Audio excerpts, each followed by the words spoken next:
Gary Parrish, welcome back. CBS Sports, Eye on College Basketball podcast, where we sometimes discuss camel fighting, dodo birds, leaky black. Matt Norlander is here with me. If you're watching on YouTube, you know what to do to that like button.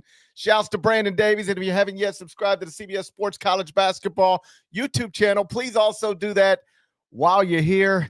Let's get into it. And the place I want to start is the CBS Sports Classic, because the 11th annual CBS Sports Classic is scheduled for Saturday here in New York City. We're going to do it about 20 blocks to my south inside Madison Square Garden. It's a doubleheader. Game 1, 3 o'clock Eastern, number 18 UCLA versus North Carolina. Game 2, 5:30 Eastern. It's number 4 Kentucky versus Ohio State. You can watch both games on CBS. That's America's most watched network of stars. Streaming available, Paramount Plus, which is also the home of Landman, the critically acclaimed series starring Billy Bob Thornton, Demi Moore, John Hamm, and Allie Larder. Season 1 of Landman streaming right now on Paramount Plus. Norlander, I'm going to be That's what they have the commercial breaks for. I mean, I appreciate it all the same, but usually we say we're from our partner. Sometimes we get some of those in there, but regardless, good evening on a Thursday, by the way. Hello. It is streaming right now on Paramount Plus. Season 1 is available. Critically acclaimed, starring Billy Bob Thornton. I'm going to be inside the Garden on Saturday. You're going to be inside the Garden on Saturday. I can't wait to see you. If you don't mind, if you don't mind, let's start the pod. Let's start the pod with some CBS Sports Classic trivia. It's trivia time. CBS Sports Classic edition. Hold on. I'm going to jump you real quick. Trivia time. When's the last time you and I sat in the same building and covered a game at the same time?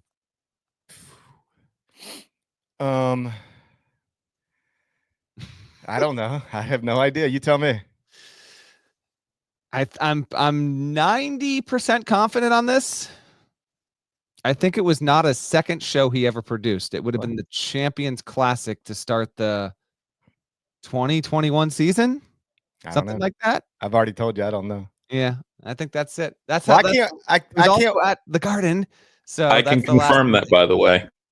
2021 season. So November of 2020 was the last time, because GP's never in the building for the Final Four. He's on set for CBS Sports Network. He's outside. So we have not actually been inside a semifinal or title game together. 2017, maybe. It's been a long time. I don't really go to basketball games anymore, if you want to know the truth. I just sit in the studio and talk about this stuff. More than 4 years. We're coming up on it. Anyway, that's the Norlander GP trivia time to start this going. Oh, wow. Well, man, we got a lot to catch up on then, you know? We got a ton to catch up on. We really don't.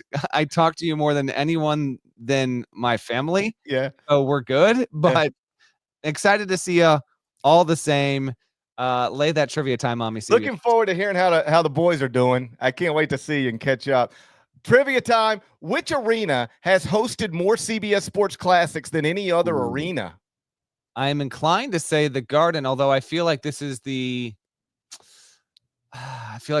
fourth at most. But I'm gonna say it's the third. So the Garden is my official guess, and then I got a second one if that's wrong. Will you believe this is only the second time really the CBS Sports Classic has been inside Madison Square Garden? It's also been in Barclays Center in Brooklyn, but that's a different arena. MSG 2. It's not the world's most famous arena, by the way. It's not what they call that. What's weird about that, GP, is that this matchup was just here 2 years ago, because it was 2 years ago when Carolina won, and that was like the big win to maybe salvage the season, and then they didn't make the tournament. So yeah, it happens. Okay, so I will say the United Center then. The United Center has been the home of 2 CBS Sports Classics, but that's not the leader. There is an arena that's hosted 3. It's been in Vegas once. It was in New Orleans once. It's been in I'm going to say Atlanta. Atlanta at the State Farm Arena has hosted 1 CBS Sports Classic. That's the same number as Rocket Mortgage Fieldhouse in Cleveland. Yes, same number as the Smoothie King Center in New Orleans. Same number as the Barclays Center in Brooklyn. MSG after this weekend will be 2. United Center 2. T-Mobile Arena in Las Vegas has hosted 3. Has it? CBS Sports Classic. That's your leader for now. If you're curious, we do already have 2 more CBS Sports Classics on tap, 2025, 2026, sites to be determined. Trivia time. Yep. Which team has the best record in the CBS Sports Classic? I know which team has the worst record. Which team? I'm 95% positive UCLA has the worst record in the CBS Sports Classic. UCLA is 9-6 heading into the 11th annual CBS Sports Classic, and you might go, well, that math doesn't make sense. Ohio State has also only played 9 games through 10 CBS Sports Classics, and that's because you might remember back in, I guess it was 2021, we had Ohio State with COVID problems, UCLA with COVID problems. They were supposed to play Kentucky and North Carolina in separate games, but they couldn't make it. So Kentucky and North Carolina ended up playing each other. That was also out in Vegas. That's the time I lost my passport in Vegas. Of course. A weed dealer found it and brought it back to me. Remember that?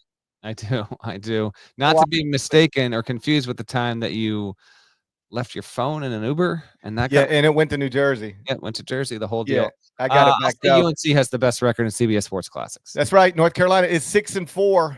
Kentucky 5-5. Ohio State is 5-4 with the one cancellation. UCLA is 3-6 with the one cancellation. I think everybody acknowledges the greatest CBS Sports Classic moment did come in T-Mobile Arena. It was in Las Vegas, December of 2016.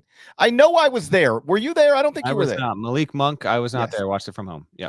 Malik Monk, so I went back and looked at this today. Malik Monk, just as we're going down CBS Sports Classic memory lane, Malik Monk was 18 of 28 from the field, 8 of 12 from 3, 47 points in a 103-100 win over North Carolina.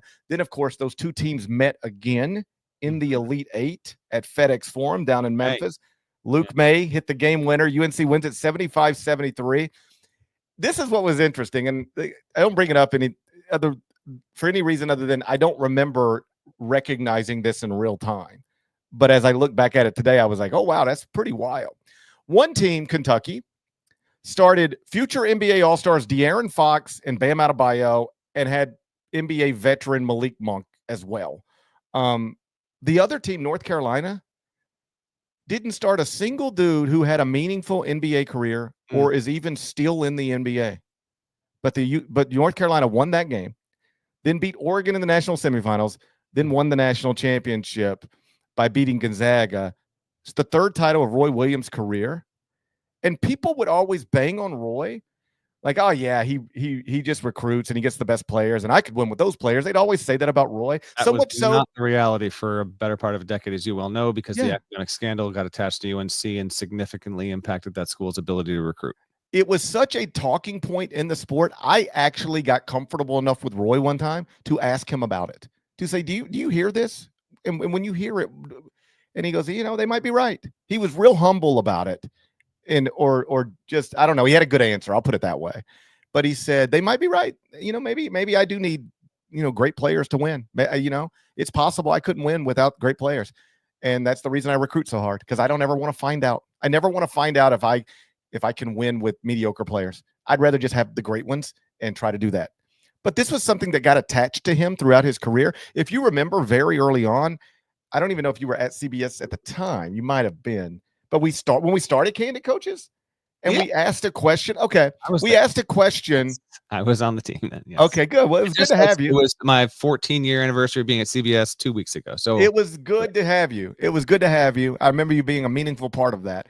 And so we did the Candid Coaches series, and we asked, and we learned from this. Don't ever ask this type of question again. For the record, I was reticent on this question from the start, but I was a junior ranking member at the time and thus had no say in it. But I wish you'd have spoke up, because we were wrong. I might have been shouted down, but regardless, I know what you're going to say. Go ahead, say it. Well, it wouldn't have been me that would have shouted you down, I don't think. It'd have probably been somebody else. How concerned are we that I might have been shouted down? Continue. So, I wish you'd have spoke up a little louder, because we made a mistake. We were wrong. But we asked the question, 100 coaches, who's the most overrated coach in college basketball? And the winner was the winner or loser, depending on your perspective. It was Roy Williams. That's who got the most votes. And like the North Carolina went to Roy and they asked him about it. We learned. It was one of those. You wouldn't remember that. This made the PTI rundown and was like the second topic that next day. I remember it very vividly. Yes. And I remember being uncomfortable with it after we did it. It was just, I had a blind spot. It was like, we should not allow 100 coaches anonymously to trash another guy, to trash a colleague.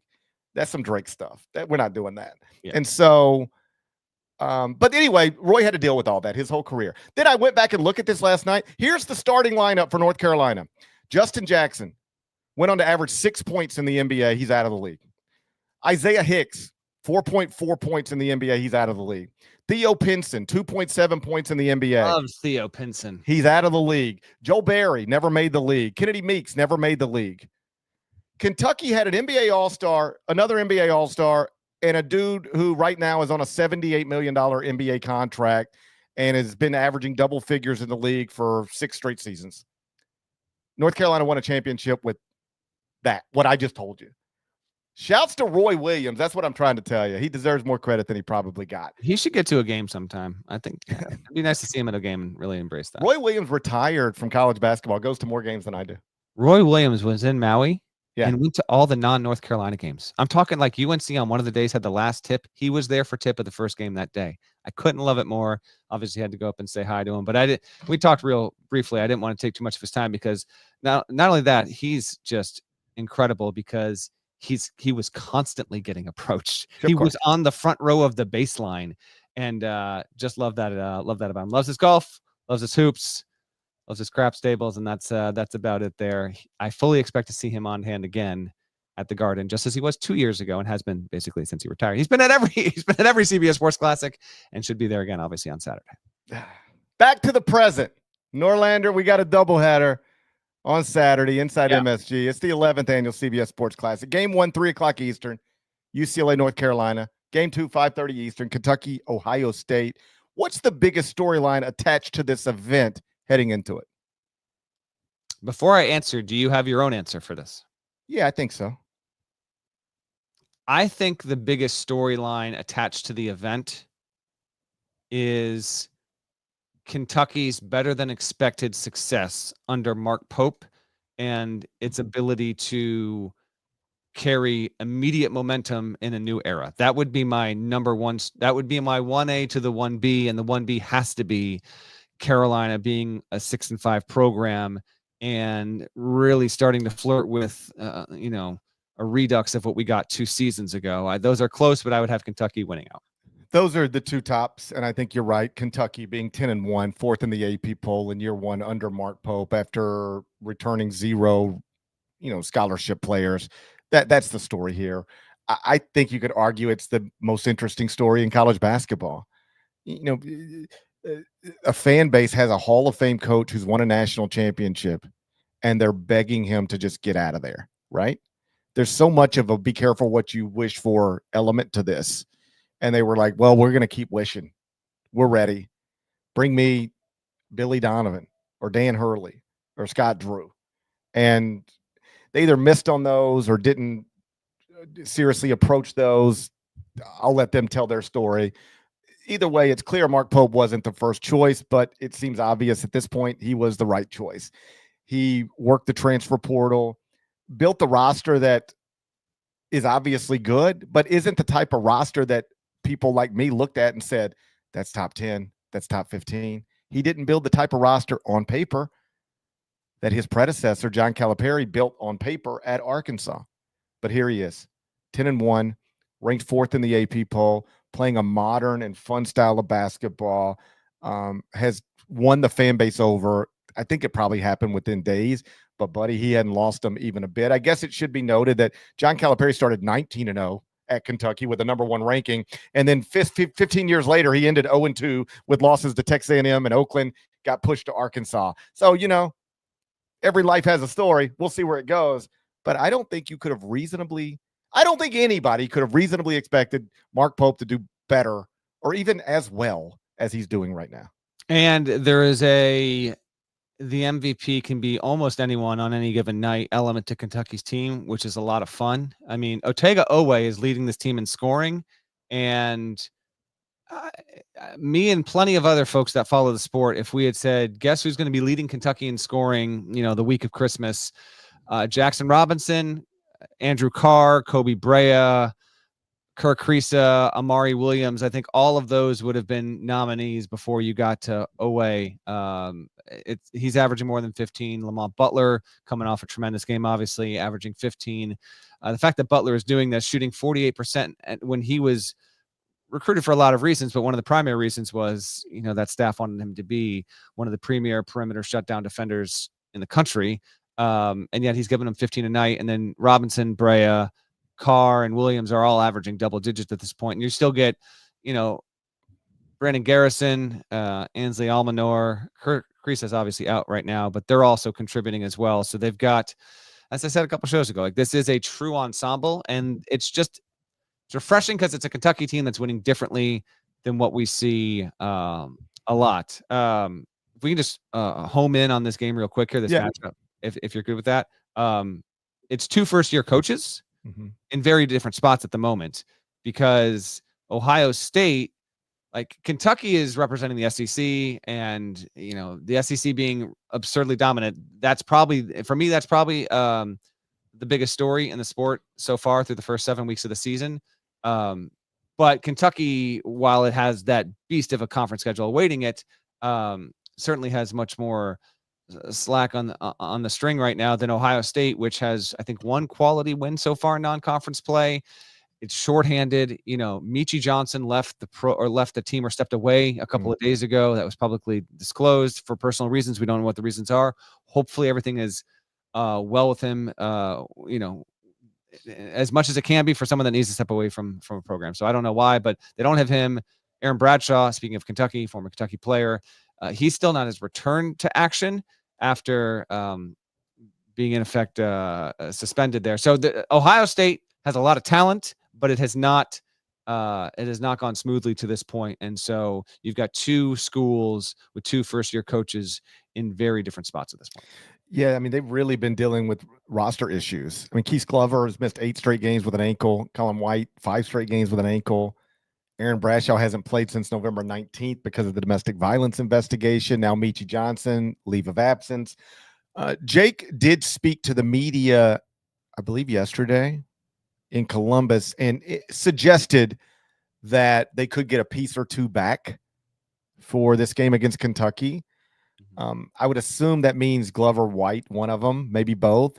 And he didn't rule out that Aaron Bradshaw could play against his former team, Kentucky. Did not say that he will. Yeah. But did not rule out that he could be on the court this weekend. And that's obviously a storyline. Aaron Bradshaw out of high school, committed to Kentucky, played at Kentucky, started the season hurt, never really found himself. And then obviously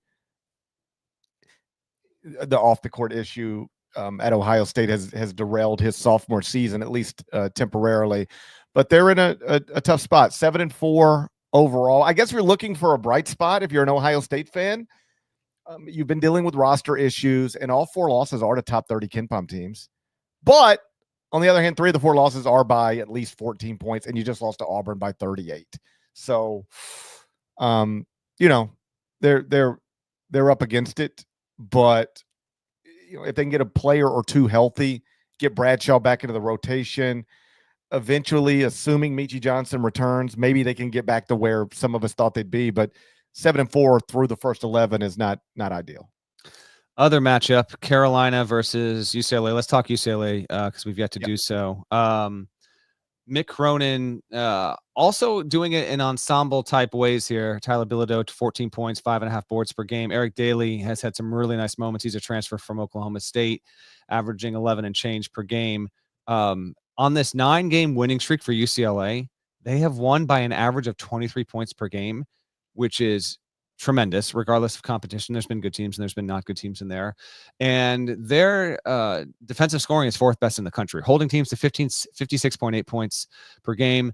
That juxtaposed against Kentucky, one of the 2 or 3 best scoring teams in the entire, against Carolina, one of the better scoring teams in the country, is a fascinating juxtaposition. And not just that, but UCLA has been turning teams over. They've got a plus 7.5 turnover margin. Shout out to our research team for that nugget there. It's almost 7 more than a year ago. And UCLA is not a surprise because we went out to Big Ten Media Day. You talked with your twin there for the podcast, and UCLA was projected by plenty of people to be comfortably in the top 5 of the Big Ten heading into the season. And even some folks like myself, like I had UCLA being a top 3 team in the Big Ten overall. So this is not some shocker. However, UCLA is going to get a moment here on a big stage on what is, oh, by the way, an absolutely loaded Saturday in sports across the board here with the CFP going, NFL, and then you get the CBS Sports Classic, which is always a hallmark here heading into Christmas.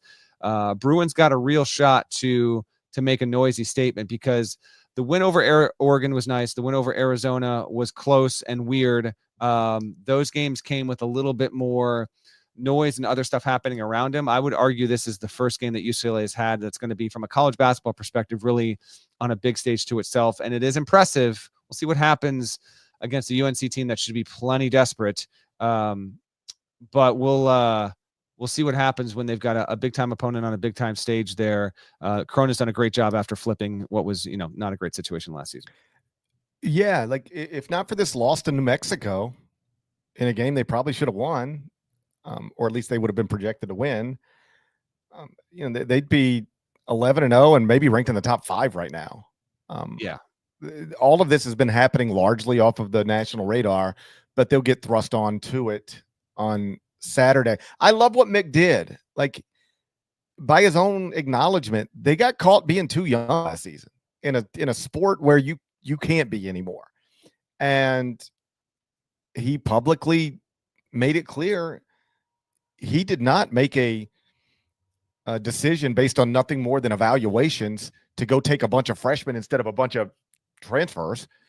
He just didn't have the money to go out and get the transfers. And at some point, he clearly, he made this point publicly. Then he looked at his boosters and he was like, we got to get our money up, you broke bitches. And they came through. And now the top 2 scorers at UCLA, Tyler Bilodeau, junior transfer from Oregon State, Eric Daly, sophomore transfer from Oklahoma State. Like, he had money to go out and spend and get transfers, and now they're a different basketball program, and one that looks like they're going to we've got Pac-12 programs in new leagues all over the country. It's starting to look like, if we can acknowledge that the 2 biggest Pac-12 programs in recent years, or maybe of all time, Arizona and UCLA, Arizona's looking like it might have a issue transitioning into the Big 12, given they already got 5 losses and the league's not easy. UCLA looks like it's going to be able to handle that adjustment to its new league a little more smoothly. Yeah, agreed on that. Well, we'll see what happens here against Carolina. A couple notes on the game and UNC. UNC has won 6 in a row against UCLA, dating back to 2000. Last time the Bruins won came at North Carolina. This is from a different era here. UCLA played at the Dean Dome on January 15, 2000. Different era entirely. It was obviously a non-conference game, but since then UNC has won 6 in a row.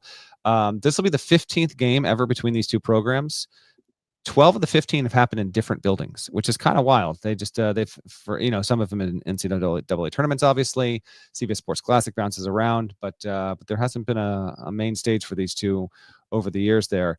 The Big Ten, oh, by the way, where UCLA now hails from, is 7-6 versus the SEC. This should have been the challenge. The ACC. The ACC is 6-7 against the Big Ten. Get the SEC the hell out of there. We needed the Big Ten ACC challenge. That's what we needed. 7-6. This could decide the non-conference. We got problems in college basketball. We got problems in the NBA. Would you allow me to fix them all? Sure. Let's do Big Ten ACC challenge. Take the SEC, send them to All-Star Weekend. Let's do it. That's how you fix basketball at both levels.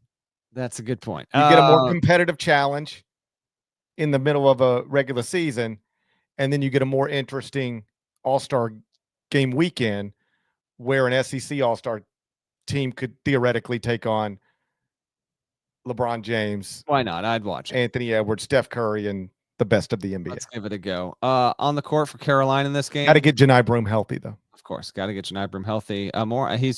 He's day-to-day. We don't know if he's going to play, but we'll get to that game just in a sec here. Carolina, RJ Davis, shooting 37% overall and 25% from 3 in his last 4 games here. No, even worse. 22% from 3 in the last 4 games and 18% in the last 4 against ranked opponents there. He's got to step up. Cadeau has been terrible as well. In December, he's averaging 6.3 points and shooting 32.4% from the floor. Ian Jackson started to emerge a little bit more. Can Carolina get to 75 against UCLA? Because they're averaging 86 and change a game. I would be stunned if they get to 80. they're going to have to fight to get to 70. If they get to 75, I'm going to tell you they're going to win. But keep an eye on that as well. UNC, no shortage of interesting plot points these days. I think it's established at this point. I had North Carolina a little too high in the preseason top 25. And you under no obligation to bring this up. This is like the 4th straight podcast. We know you're good. You don't have to. It no longer needs to be the table setter for what you're going to say. I'm merely using it to make a point. All right. One of the things North Carolina fans would tell me when they'd say, "We think you got us too high," they'd say, "GP, we don't have a front court." Like you need a front court in basketball. And I was like, I'm not sure. And do you know who is leading North Carolina in rebounding right now? This is what I'm trying to ask you. I don't. I better be Jalen Washington, but I'm gonna say Seth Trimble. That's a guess. Seth Trimble is leading North Carolina in rebounding, a 6'3" guard at 4.9 rebounds per game. How is a 6'3" guard averaging 4.9 per game and leading UNC? To be fair, he is credit to him. He's a hell of a rebounding guard, but that you don't want that to be a situation. However, he is genuinely good at that. That is one of his fortes. Trivia time.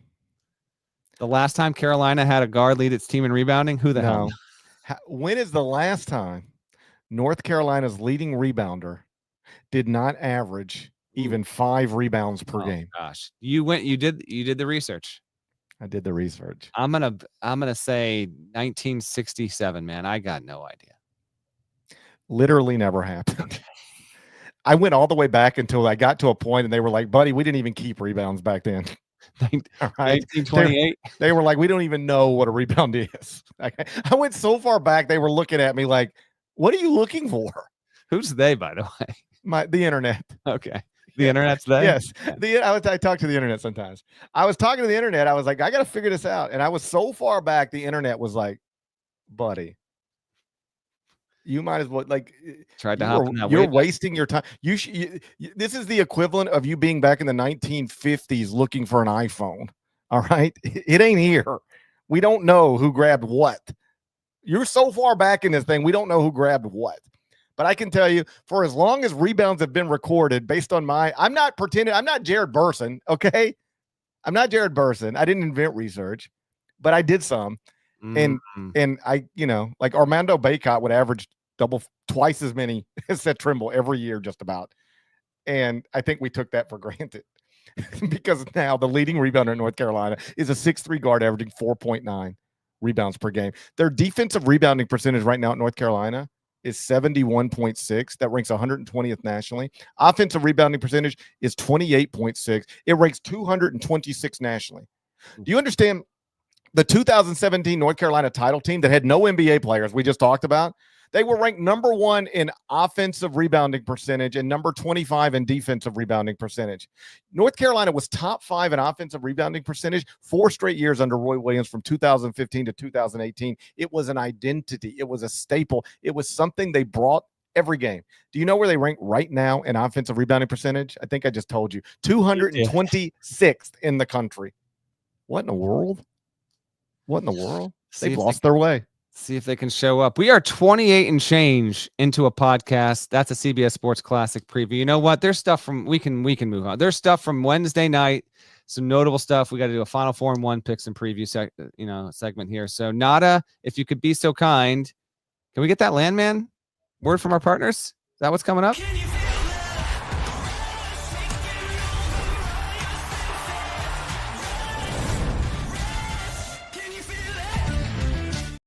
You're watching on YouTube, it was a CBS Sports Classic. So we're right on brand here. No Landman. Landman is streaming right now on Paramount Plus. It's starring Academy Award winner Billy Bob Thornton. I'm aware. There's a lot going on. Right. There's a lot happening. All right. Nothing happening on Thursday night that we should care about. Let's take it easy just a little bit here. UC Irvine at Belmont's actually kind of tasty. It's in the midst of happening, but that's not a nationally appealing game, but that's a good mid-major game. But otherwise, point taken. There's probably nothing that was going to happen on Thursday night that we would talk to you about on Friday morning because the new Landman episode doesn't even come out till Sunday. Okay. All right. So that's why we're talking to you on Thursday night. Nothing really exciting that much outside of Belmont. I got you. But there was some cool stuff on Wednesday night. And let's start with what happened at North Dakota.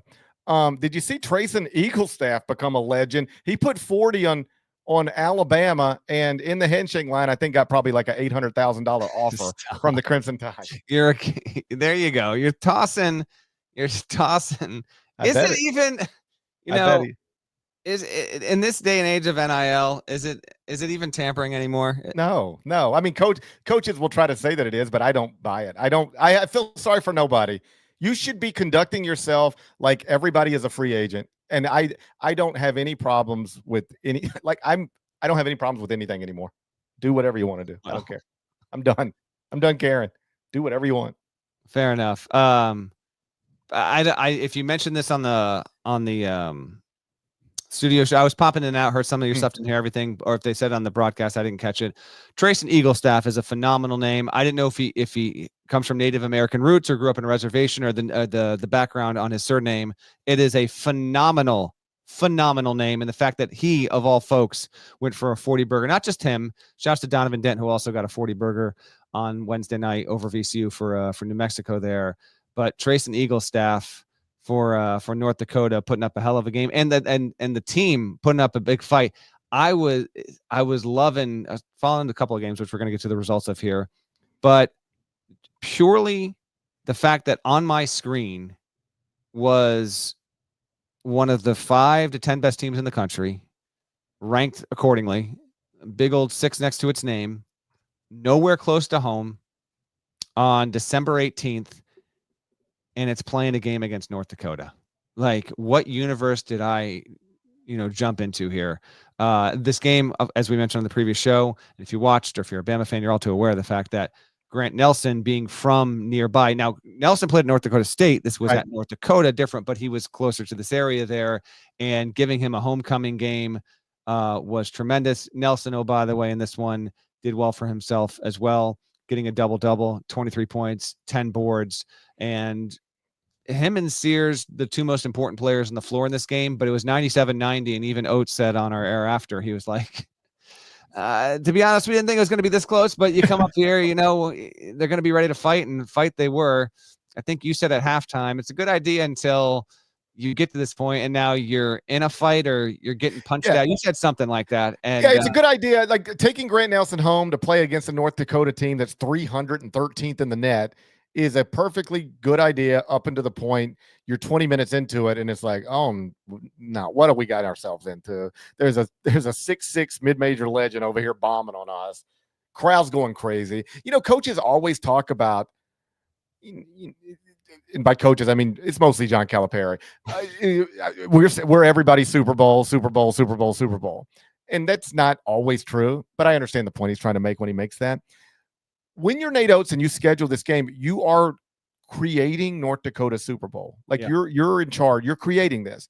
I mean, I don't know if you saw the shots outside the arena. I mean, it's cold outside. They got lines everywhere. They're wrapped around, buddy. They were ready for this. And Grant was from like 90 miles away. Devil's Lake, North Dakota. Everything about this is awesome.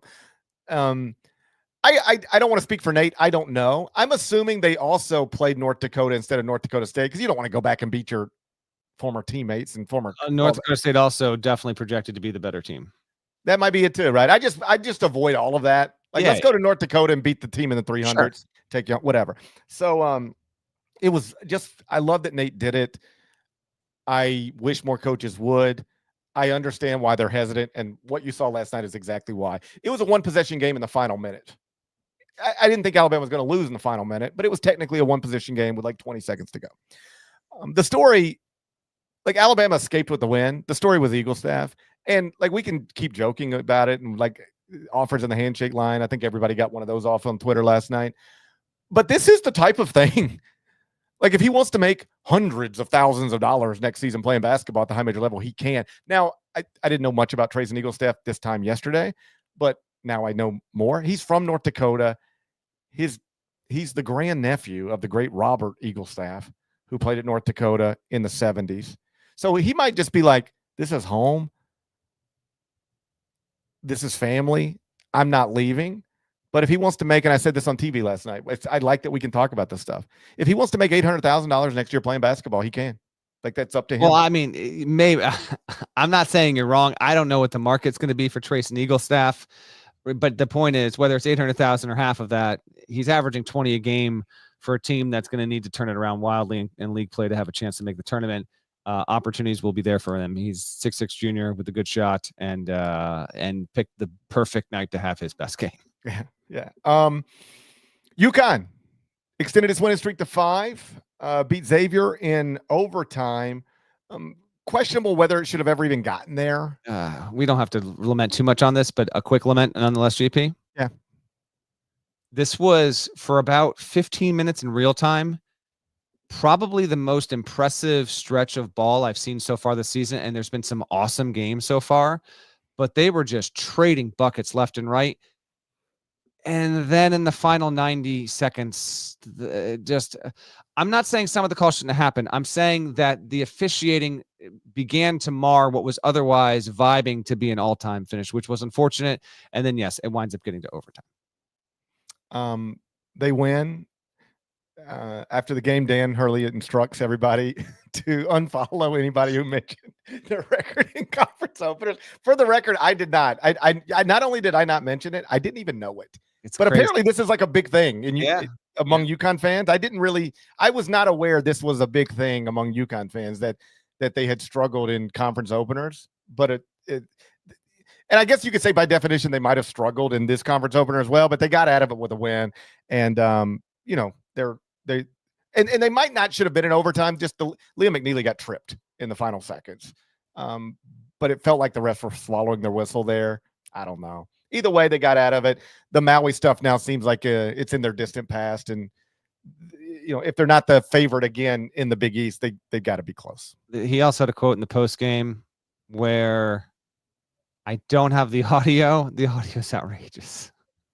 It's even better than well, that's not what I wanted there. Squirrel person, squirrels, but a squirrel, I think that's a squirrel. He's got this thing with the animals. We had the Phoenix earlier this season, and now he wants Terrace Reed to be, quote, the bear from the Revenant up until it gets shot, end quote. He wants him to play like a bear. He mentioned polar bears, grizzly bears, Kodiak bears, mentioned all kinds of bears. It was a hell of a quote from Hurley. He may have a point. His greater point was Terrace is such a nice guy that when he gets on the floor, I want him to tap into that Kodiak bear energy and be the bear from the Revenant up until it gets shot. Spoiler alert, by the way. Oh, by the way, spoiler alert. But a good win for UConn, and credit to Xavier. Shorthanded, shows up in Hartford, and really gave them a massive, massive push. There were some nice moments from Ryan Conwell, Marcus Foster, Davian McKnight, Dante Maddox, left and right. Big-time buckets. I thought Xavier was maybe going to pull it out, but UConn continues its undefeated, not just December, but performance on the mainland there. Good on them. Let's talk an undefeated team, because Oklahoma managed to remain just that, GP, after Jeremiah Fears, who is yet another one of these high-performing freshmen. And even before this game, I would have told you he's a top 10 freshman. Our own Cameron Salerno does the weekly Frosh Watch and freshman rankings for CBSSports.com, and he had Jeremiah Fears in that top 10. Fears hits an and 3, and I think the foul was fair. I think some Michigan fans wouldn't necessarily agree with that, but he hits it to basically rip the game away in the final seconds there. And Fears is now averaging 17.9 points, 4.6 assists, 3.5 boards, while shooting 50.4% overall from the floor. I don't know if Porter Moser has the 3rd best team or the 12th best team in the SEC, but whatever. He's got an undefeated team. They were able to escape from Michigan and continue to build up what I think could be, because where's Oklahoma right now? Right now, Oklahoma's 36 at KenPom, which puts them, I'm not going to roster it all out here, GP. That's probably puts them in the bottom half of the league. If that winds up coming to pass, and let's say that Oklahoma is one of those teams that goes 7-11 in SEC play, guess what, folks? It's still going to make the NCAA tournament, because it's been able to get what needed to be done in non-conference. The only remaining games are Central Arkansas and Prairie View. Those are Q4 games. They're going to roll. They're probably going to win those games by 21 plus points. They'll be 13-0 with non-con wins over Providence, Zona, Louisville, Oklahoma State and Michigan, all of those being on neutrals. No road games for Oklahoma, which I don't love. I actually think that speaks to the fact that Porter Moser knows that he did not do as well in the portal as he would have hoped. Nonetheless, he's doing an incredible job. Good on Oklahoma for winning. Your thoughts on the game, the result? Michigan, they've got these losses. They've all been close. What are your takeaways? It felt like Michigan was going to win the game, the whole game. I agree with you. I agree with that entirely. It finished at a time when we were live on the air or pre-taping. I don't remember, but we were working. Yep. And so I didn't see everything live at the end, but I just remember being surprised to hear, oh, Oklahoma pulled it out. What? It felt like they were going to lose the game the whole second half. I don't mind Porter scheduling the way he did. They were picked 15th in the SEC. Yeah. Like when you're getting ready to go play in what some computers were already identifying as the toughest league in the country, and you're picked 15th in that league, you can take it easy in your non-league. It's fine with me. I understand.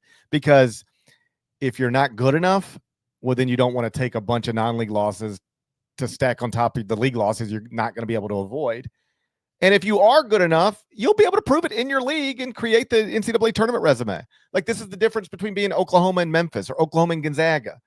You don't have to build an at-large resume in November and December. You do at Memphis, you do at Gonzaga, you do not at Oklahoma. And so Porter scheduled the way he scheduled. It makes sense to me when you're picked 15th. And buddy, they've killed it. 11-0. They were picked 15th in the preseason SEC poll.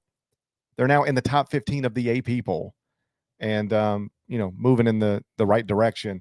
11-0, strong start. And you're exactly right. This is precisely the type of team that can finish multiple games below 500 in their league and still make the NCAA tournament. One last thing, just a headline from today. Okay. Rick Pitino announcing that they're done with handshake lines at St. John's. Yeah, I saw that. What's the deal there? There doesn't appear to be a deal. I mean, it wasn't like there was, it wasn't like Kadari Richmond got into a fight in a handshake line or something. It was. Like, I don't happen to know what this is about. He's getting. He said after multiple things that he didn't like, they've just decided to take a page from the NBA and stop participating in handshake lines. When the game's over, I don't care either way. Some people are really one side or the other on this issue. Yeah. It doesn't really matter to me all that much. I mean, I've got kids that are just starting and doing basketball leagues and they haven't played games yet, but for my boys under 10, yes, I'm going to want them to shake the hands when they you got to teach them that kind of stuff. For the college level, I know these are men. These aren't boys. I have an 8-year-old and a 10-year-old, and when they win or lose, they shake hands with the opponents. I get that. But like these are men. These aren't kids anymore. Like I don't care. Like there's all these things in college basketball that they're just things because they've always been things. And if we ever get away from them, it's just like, okay, why did we do it that way forever? For instance, coaches wearing suits. Why do coaches have to work in suits for decades? Some still do, but I hear you. I know, but most don't. But once we got to a point where it was like, you don't have to dress like this to do your job. It was like, okay, I'm not going to dress like this to do my job. And now at the NBA level, coaches just have, sweaters on, dry fits, and you wear whatever you want. And nobody cares, Yeah. And this is another one. Why do we have to shake hands at the end of every game? Well, because we've always done it. Well, they don't do it in Major League Baseball. Avoid a tampering situation. Well, I really do think some coaches, if you ask them, why do you want to get rid of handshake lines? It's like, because I'm tired of coaches talking to my players in the handshake line. I don't ever know if that actually goes on. Who knows? Coaches do think it goes on. To be like, hell of a player, man. Love to have you on our team. Wink, wink. I don't even know. Like, what I'm just like, I tell you what, I wouldn't be doing to Rick Pitino's team and program out. Damn sure guarantee that. It's a weird one. I guess the direct. I don't even know what they play Providence. Who nearly had a scuffle, by the way, with Rhode Island. It didn't turn into anything, but they actually had a quick moment there. Did you remember seeing that? Like Archie Miller and Kim English were like literally shaking and shaking hands, and then it turned so bad that Kim English almost like he twirled him or curtsied Archie Miller because they went. It was a quirky little moment there. I don't know what's going on, but I did happen to see that. Also, actually, GP, I will note this in the Big East. Georgetown is 9-2. Mm-hmm. It beat Creighton 81-57 Wednesday night. So Hoya fans tuning in, hoping to get a little love for your team. We got it here for you. Georgetown had not won by that many points in a league game since 2017. I said this on HQ Wednesday night. I don't think, like, if you made me predict right now, I don't think Georgetown will make the tournament or anything like that. It doesn't project as a team like that right now, but whatever, man. You're 9-2. Thomas Sorber's been statistically an insane freshman. Micah Peavy, Jaden Epps, and Malik Mack. Like, there's actually pieces that are like, okay, maybe they got something. And Georgetown plays at Seton Hall on Sunday, so we'll see what they can do on the road there. But kudos. That's the best game over game result Georgetown has had since Ewing won the Big East COVID tournament when no one was at the damn Garden there. Win at Syracuse and do that for the first time in almost a decade, and then come around and it's shorthanded Creighton, but whatever, man. You beat Creighton by 24. Hell yeah. So good on Georgetown. That's a good result in your favor. It wasn't the exact same Creighton roster that beat Kansas recently, but if you're Ed Cooley, you just leave that out when you're talking to your locker room. Hey, guys, we're 9-2. We just beat the team that just beat the preseason number 1 team in the country. Let's go. You know, I'm like you. I'm willing to take a wait and see approach, but Georgetown has been so embarrassing in recent years that it's a little bit like the situation at Louisville. It's just nice to see them being competent, not embarrassing themselves. Yeah. Louisville and Georgetown are two of the biggest programs from my childhood. It's nice to see them both being respectable. DePaul as well, GP. DePaul's not embarrassing anymore. It's just nice to see those programs out of the gutter. That's all. That's right. And what it shows you is you take a competent coach and put them at these programs, you can get competent pretty quickly. That's where we're at. Are you ready? Let's do it.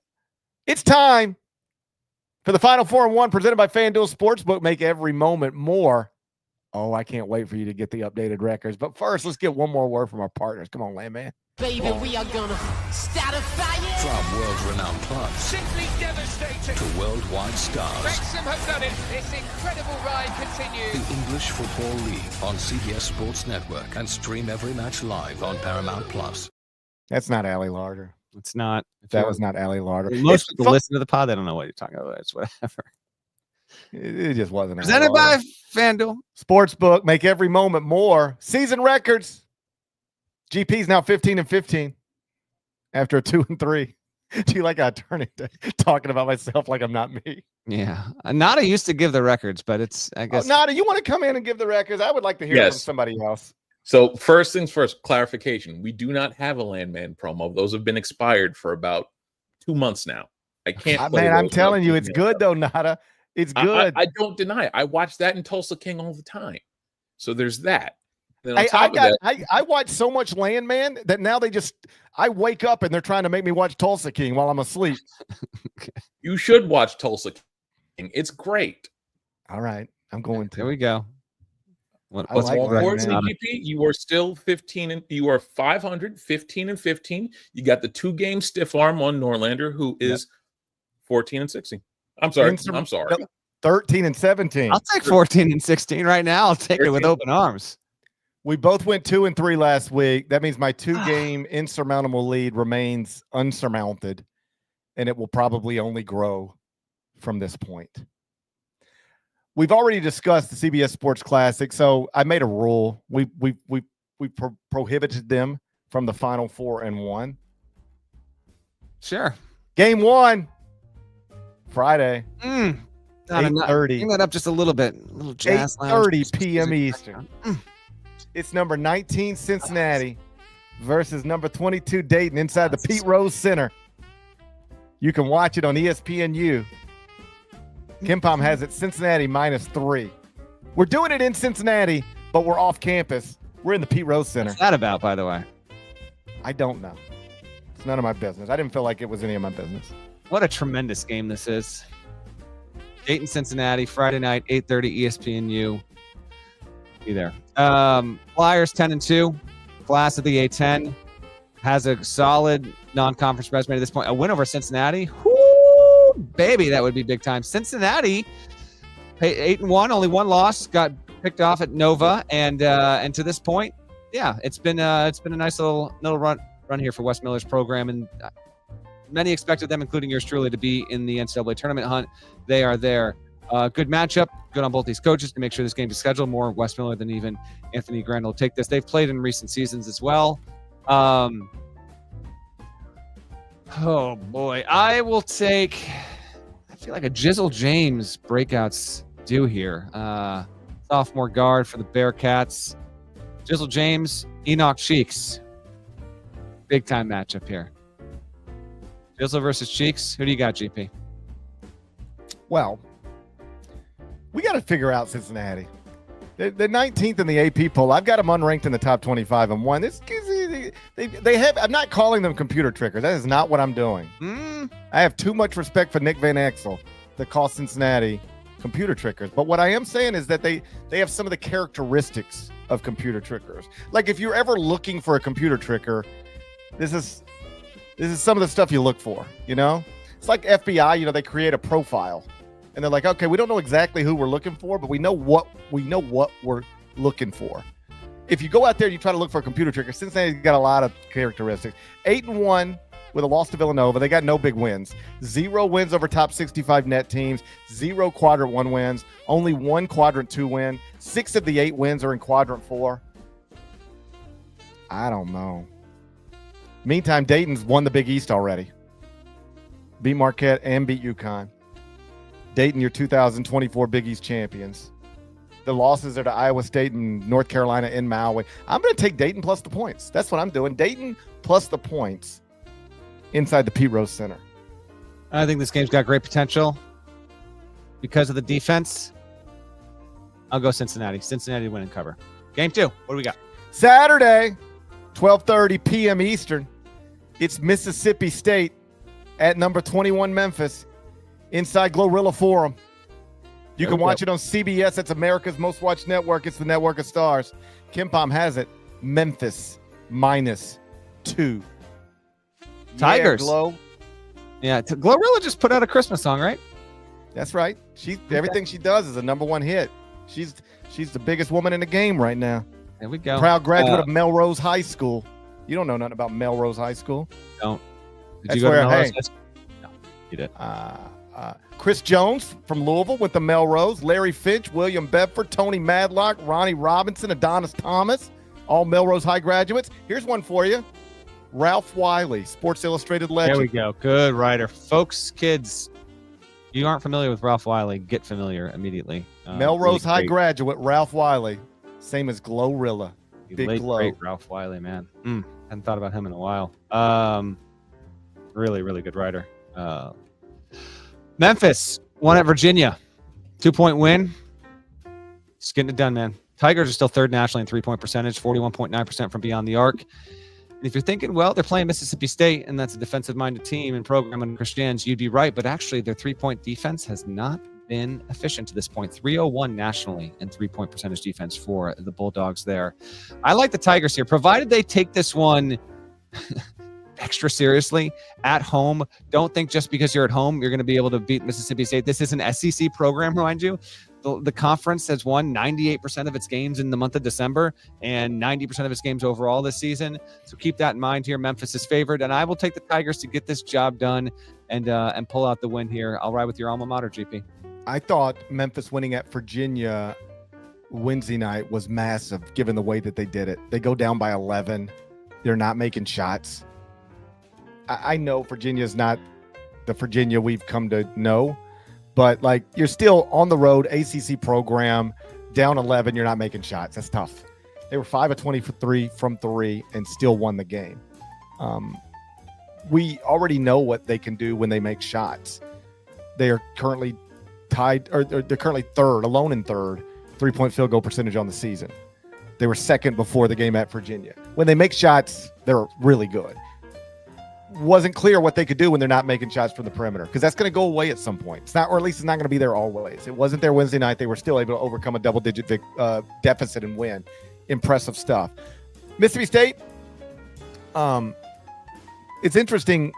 Chris Jans is known as a defensive coach. His first team at Mississippi State, awful offensively, and he would tell you this. It ranked 176 in the country. This team right now, 17th in offensive efficiency. Biggest reason, Josh Hubbard, who should be more well-known than he is. Don't we love little high-scoring guards in college basketball? Well, he's like one of the best. I had him in the court report on Wednesday.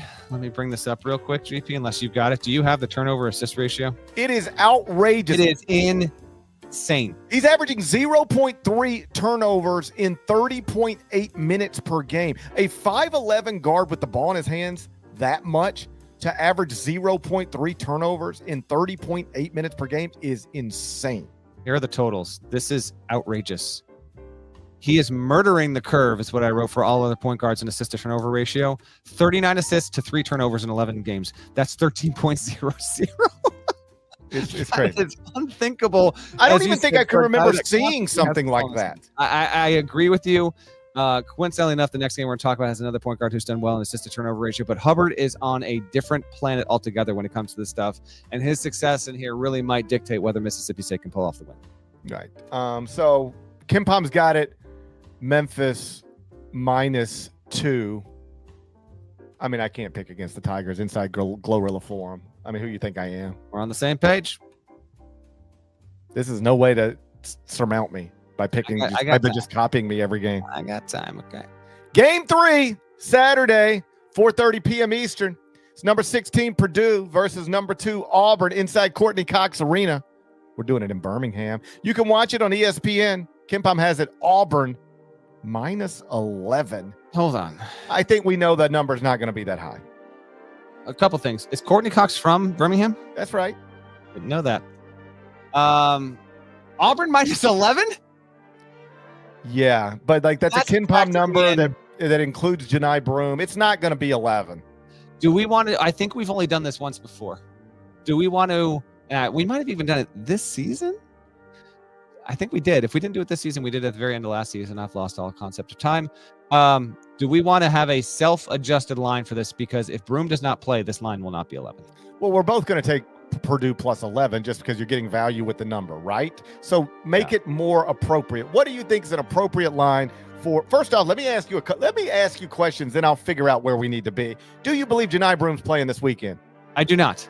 Neither do I. So we did say that we would update the audience on since our last episode. He does not need surgery. He's undergoing day-to-day rehabilitation. Auburn specifically did not indicate a timeline for his return. It could theoretically be this weekend, or it might not be until the third game of SEC play. It is a shoulder. He's their best player. Auburn's got an awesome resume. I would personally not play him in this game because really, what is the upside? Yes, the upside is you get another key win, and maybe that matters for the number 1 overall seed down the road. Sometimes a game of this magnitude does wind up mattering that point. I don't think they're going to do it. This is a total guess. I have no intel on this. I don't think he's going to play. And if that was the case, I would drop this line to 7. Yeah, it usually does not move as much as people think.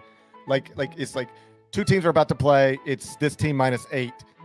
The underdogs or the favorite's best player is ruled out, and it might move to 6. It just doesn't move as much as you would think for a variety of reasons. If you want to make it Auburn -7, let's make it Auburn -7. I bet you it's closer to Auburn -8, something like that. But let's do Auburn -7. That's the number. You pick it. Auburn -7. Okay, we'll do Auburn -7. I will say, man, Auburn's just been so good. And they got the dudes. How am I going to pick against Auburn in the spot? Auburn lost by 6 at Duke, healthy. So even with that, I will take Auburn to cover the number. If we're making it 7, I'll say Auburn -7. Yeah, I'll take the Tigers. Purdue just 4-3 in the past 7, 3-3 in quadrant 1. Wins over Alabama, Ole Miss, Maryland. Losses to Marquette, Penn State, Texas A&M. They've just played a ridiculous schedule. I'm still a decent percentage Boilermaker, whether I like it or not. You know, I'm still a decent percentage Boilermaker. And I don't think you can give Matt Painter 7 points.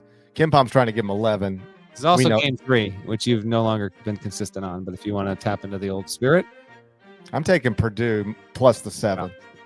I'm taking Purdue plus the 7. Game 4, Saturday, 8 p.m. Eastern. It's number 10 Oregon versus Stanford inside the Scott Weiland Center. I'll take it.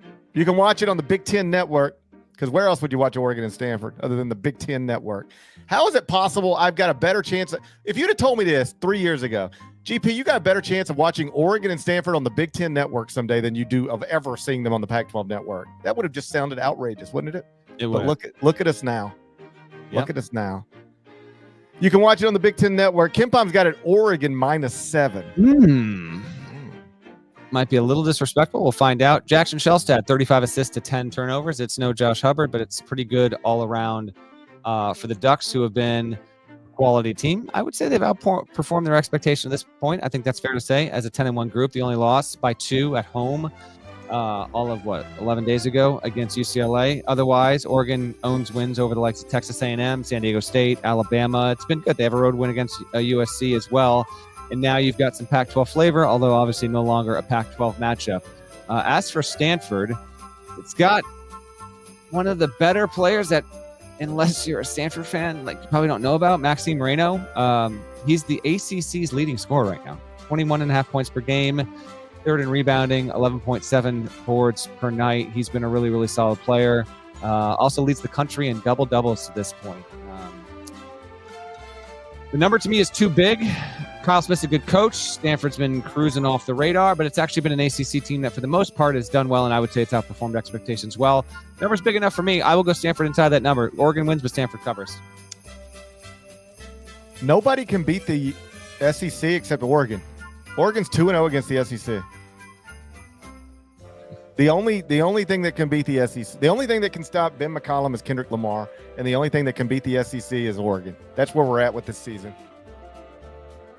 That's where we're at. Put that on a graphic somewhere and get that on America's Most Watched Network. Ducks are 5-1 in the first 2 quadrants. The only other teams, by the way, with at least 5 wins in the first 2 quadrants and no more than 1 loss in the first 2 quadrants are Auburn and Memphis. Auburn also 5-1 in the first 2 quadrants. Memphis is actually 7-1 in the first 2 quadrants, but they've also got the quad 3 loss to Arkansas State. Memphis fans never bring that one up when they're trying to argue about the ranking, but it happened. It's on the resume. Nate Biddle still having a breakthrough season for Oregon. 14.3 points, 8.5 rebounds. I respect Kyle Smith. That's the former coach of future NBA Rookie of the Year, Jalen Wells. So, tough to give him points. But I'll lay the points with Oregon. Give me the Ducks -7 inside the Scott Weiland Center. Rest in peace. Absolutely. And 1, but then we'll get to some games to know. Sunday, 1 Eastern on ESPN. Bragging rights game on Andy Kaufman Court. All right. No. Not that Andy Kaufman. What? Not that Andy Kaufman. The Andy Kaufman that in 1990 scored a bragging rights record, 33 points, including 7 threes in an 84-81 Illinois win. But obviously, you knew that, GP. Yeah. I'm more preferable towards the Andy Kaufman who got slapped by Jerry the King Lawler on Letterman. Yeah, I picked that one just for you. And I saw that the record in this series is 33 points by a dude named Andy Kaufman. That court was getting named after him immediately. It makes sense. Illinois is 7-3. It's favored by 5 in this, according to Ken Pom. Missouri, as a reminder, it's an SEC program. 10-1 to this point. But again, Ken Pom has an Illinois -5. Who you got? I'm going to trust Brad Underwood. I'm laying the points with the Illini. You're going to pick against the SEC in this spot? I mean, I have, I believe, multiple times in my life been the conductor of the Illinois train. I'm almost positive you are banned from ever getting back on such a... I still have the photo. You dare me to tweet it? I do dare you, actually. Right before tip-off. Just be like, hey, guys, I'm back on board. Yes, right before tip-off. Do it. You absolutely should do this. Hey, I'm back on board. Go Illini. It's been a minute, but I got my conductor hat back. I'm ready to drive this train. I feel like every time I've jumped on the Illinois train, it has gone straight off the tracks, buddy. That might be putting it lightly. Arkansas, they got the win. They lost to Northwestern. They beat Wisconsin. Then they lost to Tennessee. If the pattern holds, they're going to beat Missouri and then lose at home to Chicago State. I don't think that's in the waiting here. Illinois is a good team. Missouri is not as good per every predictive metric to this point, but it has been good on the interior. Mark Mitchell has been a solid piece so far, and Anthony Robinson in the backcourt has been able to step up, and then obviously Tamar Bates, who can be a bit of a tweener there. He's had some nice moments as well. I think the number's too big. My guess is that when this is a Sunday 1 Eastern game, we are planning. Schedules are subject to change, so don't hold us to this 100%. But if all goes the way we want it to go, we will podcast as soon as this game goes final. If not, right when it's going final. If it's a blowout or whatever, we might get going a little bit earlier. But both GP and Nada have flights to catch on Sunday in the evening, so we will podcast before Sunday evening. That's a guarantee. Our plan is to wait for bragging rights to finish. I will take Mizzou inside the 5. I think I kind of like Illinois to win narrowly, but that's a lot of points for a team affiliated with the SEC. So I will take Mizzou, and I think there's a side mount situation on the board. Not saying it'll happen, but it's on the board. Other games to know this weekend. Friday at 8, only one St. John's at Providence, as we mentioned before this on Fox. Then on Saturday, we got a crush of games at noon. We got Marquette at Xavier. Good Big East matchup.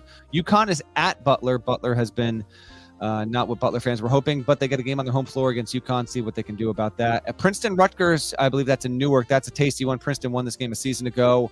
And Rutgers, would not advise losing to a Princeton team that is not carrying only 1 or 2 losses heading into that matchup. So those are all noon tips on Saturday. Reminder: CBS Sports Classic. UCLA UNC is at 3. UK Ohio State is at 5:30. Obviously on CBS, America's Most Watched Network, the Network of Stars. GP and I will be in the building, and we will both be filing off of that game. Elsewhere on Saturday, Nova at Creighton at 4 Eastern. Some good Big East stuff to kind of kick things off. Kansas State is at Wichita State Saturday night at 7 Eastern. That's a tough spot for K-State, so we'll see if they can get that done. Temple also plays against Rhode Island. I bring that up because Rhode Island's had a good start. The A-10's got another good weekend ahead. And Temple, oh, by the way, this has been one of my favorite nuggets over the years. Temple got its 2,000th win just the other night by beating Davis in 62-61. Here is your list of schools, men's Division I with 2,000 wins. And you want to trivia time this right now? Let's go. Repeat the question. I didn't say the question yet. That's why I need you to repeat it. Two-parter here. How many schools in men's Division I have won at least 2,000 games? What do you think the number is? I think the number is probably 4.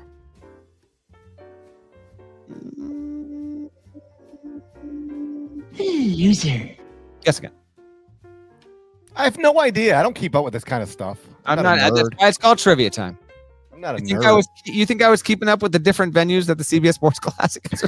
Yes.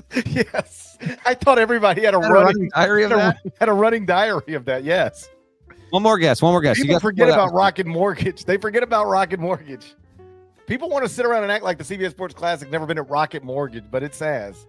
It's been there. I think it's probably the number is probably 2. It is 6. 6 is what I meant. It is. Hold on. Is it 6 now? It's 6. God, Jesus. Temple's the 6. Take it easy. I'm not going to ask you to name all 6. I'm going to ask you which program has the most Division I wins in history. Kansas. I was wrong. Kansas is number 2. Kentucky. It is Kentucky. Kansas is 7 behind Kentucky. It is Kentucky, then Kansas. They've got more than 2,400.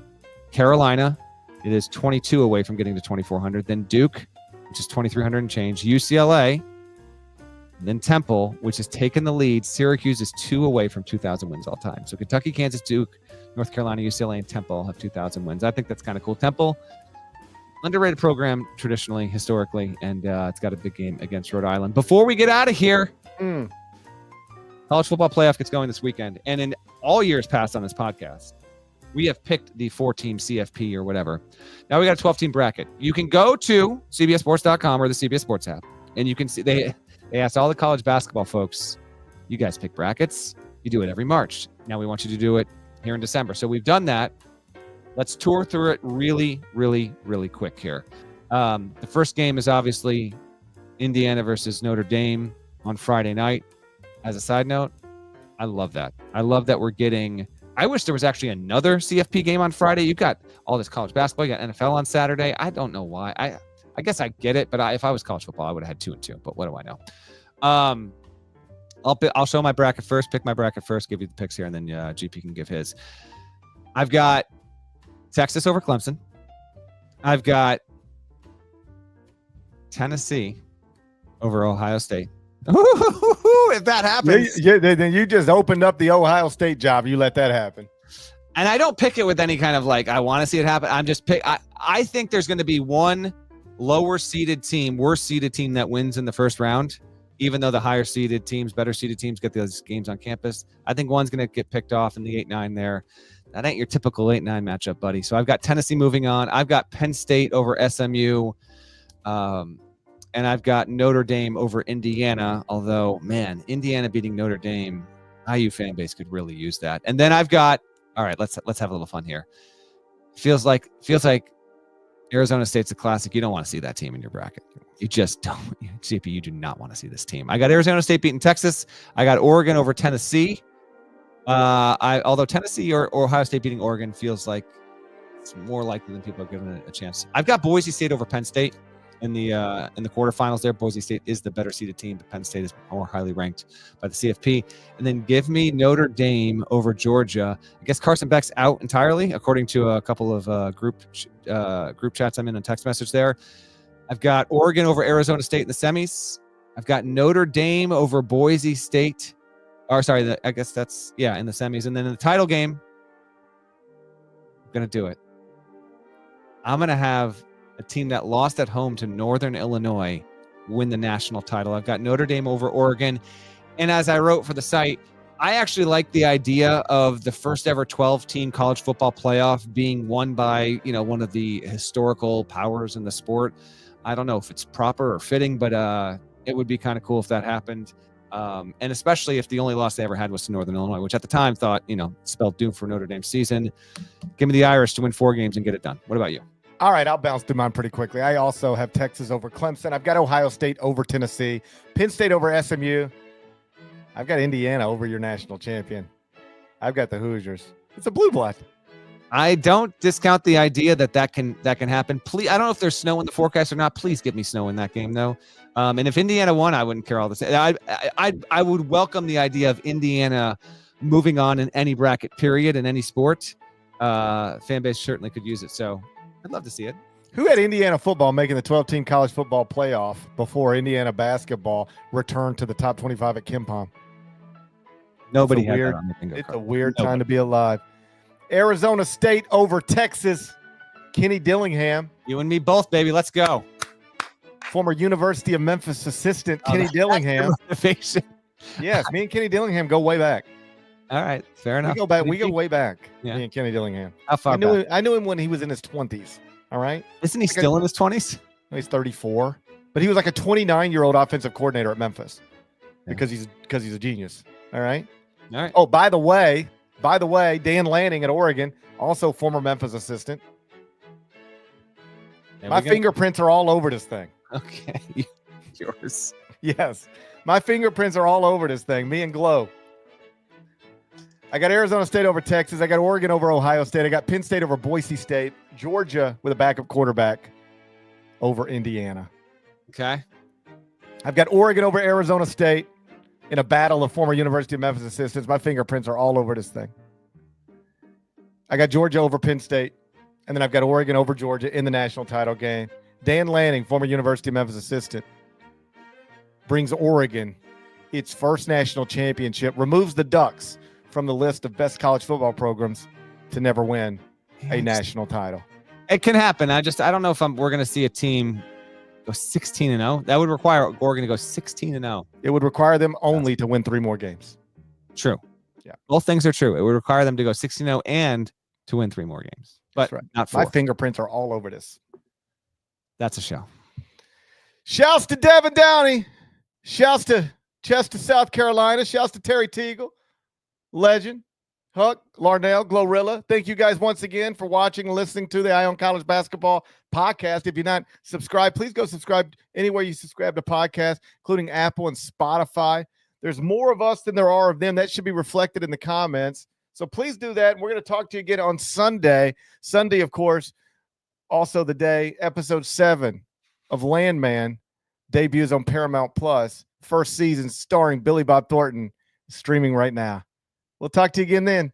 Till then, take care.